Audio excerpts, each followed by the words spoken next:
মন বসে না শহরে, ইট পাথরের নগরে। এই মুহূর্তে শহরে মন না টিকলে সাগর যাওয়া হোক চাই না হোক, ফুলেরা গেলেই মন ভালো হয়ে যেতে পারে দেশবাসীর। নেপথ্যে অ্যামাজন প্রাইমের চোখ জোড়ানো সিরিজ পঞ্চায়েত।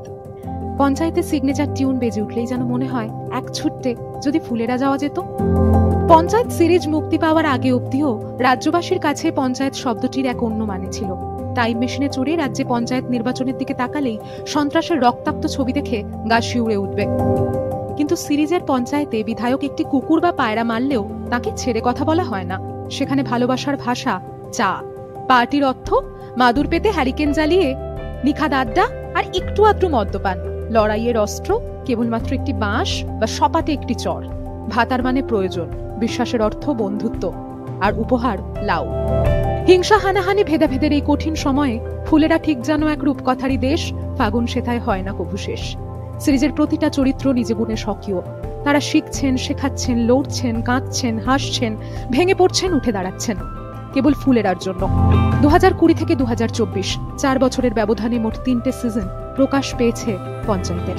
কিন্তু সিরিজের সারল্যে ভাটা পড়েনি বিন্দু মাত্র। সহজ সাধারণ ছোট্ট ছোট্ট অনুভূতির মিশেলে প্রধানজি, সচিবজি থেকে শুরু করে প্রহ্লাদ চা, রিঙ্কি, বিকাশ, বিনোদ, ভূষণরা যেন আমাদের আশেপাশেরই জীবন্ত চরিত্ররা। সিরিজে তথাকথিত স্টার কাস্টের ধার ধারেনি পরিচালক, বরং বলা ভালো এই সিরিজে অভিনয়ের পরেই চরিত্ররা হয়ে উঠেছেন যেন কার্যত উজ্জ্বল তারা।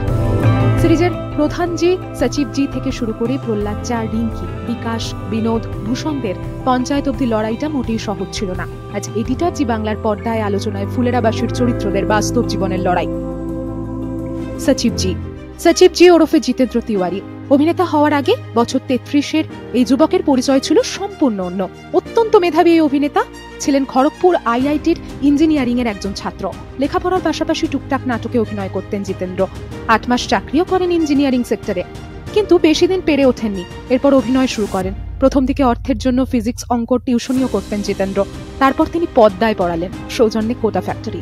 তারপর থেকে আর পিছনে ফিরে তাকাতে হয়নি জিতু ভাইয়াকে। ভূষণ, তার অভিনয় দেখে দর্শকদের রাগে গায়ে লোম খাড়া হয়ে গিয়েছে। আর এখানেই বোধহয় জিতে গিয়েছেন অভিনেতা দুর্গেশ কুমার। তুখোর অভিনেতা, তবু কাজ পেতে লোকের পায়েও ধরতে হয়েছে তাকে। ন্যাশনাল স্কুল অফ ড্রামা থেকে পাশ করার পর হাইওয়ে সিনেমায় অভিনয় করেছিলেন। সম্প্রতি লাপাতা লেডিজেও তার অভিনয় প্রশংসিত। অথচ পঞ্চায়েতের সিজনে মাত্র 1 দিনের কাজ পেয়েছিলেন তিনি, কিন্তু সিজন 3 তাকে ছাড়া যেন অসম্পূর্ণ। প্রহ্লাদ চা হাসলে দর্শকদের মন ভালো, কাঁদলে দর্শকদের চোখেও জল। নিজের অভিনয়ে মানুষের বুকের মধ্যে আবেগের এক পাহাড় তুলে দিয়েছেন অভিনেতা ফয়সাল মালিক। তথাকথিত নায়ক দেখতে নয় তাকে, তাই আলো ঝলমলে বলিউডের তাকে চিনতে অনেকটাই সময় লেগে গিয়েছে। বাবা ছিলেন কেরানি, দাদা মারা গিয়েছিলেন কিডনির সমস্যায়, বোন করেছিলেন আত্মহত্যা। ভেঙে পড়েছিলেন ফয়সাল। মাঝপথে লেখাপড়া ছেড়ে অভিনয়ের জন্য ছোটেন মুম্বাই। চেহারার জন্য একের পর এক অডিশনে তাকে ফিরিয়ে দেওয়া হয়। 700 টাকার বিনিময়ে একটি চ্যানেলে স্পট বয়ের কাজও করেছেন। তারপর 2-1টা কাজ পেতে শুরু করেন ফয়সাল। এখন প্রথম সারির সব ওটিটিতে তিনি দাপিয়ে বেড়াচ্ছেন।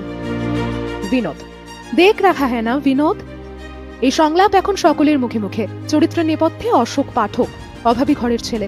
সম্প্রতি হেঁটে এলেন কানের গালিচায়। ক্লাস 9 থেকেই অভাবের তাড়নায় তুলো বিক্রি করতেন বিনোদ। মুম্বাই শহরে 11 বছরের লড়াই, বাবা দিনমজুর। যখন চোখে স্বপ্ন নিয়ে মুম্বাইয়ে আসেন তখন বন্ধুরা কম মস্করা করেননি, কিন্তু আজ হয়তো সেই অশোককে নিয়েই তৎকালের বন্ধুদের গর্বের শেষ নেই। বিকাশ, চন্দন রায়, বিহারের ছেলে। তাকে ছাড়া সচিবজি, প্রধানজি কার্যত অন্ধ। জানলে অবাক হবেন, চন্দনের এই চরিত্রটি করার কথাই ছিল না। সামান্য একটি ইলেকট্রিশিয়ানের চরিত্রের অডিশনে এসে তিনি হয়ে ওঠেন পঞ্চায়েতের কোট আনকোট বিকাশ। রিঙ্কি, ভালো নাম সানভিকা। বাবা মায়ের মোটেই ইচ্ছে ছিল না মেয়ে অভিনেত্রী হোক। ব্যাগ গুছিয়ে মুম্বাই পালিয়েছিলেন অভিনেত্রী।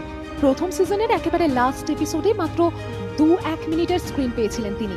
আর সিজন 3-তে তিনিই সব। তবে এই জার্নিটা খুব একটা সহজ ছিল না। সব মিলিয়ে সিরিজের ছোট থেকে বড় সব চরিত্রই স্বকীয়, অনন্য, অপূর্ব, সে রিলে হোক বা রিয়েলে।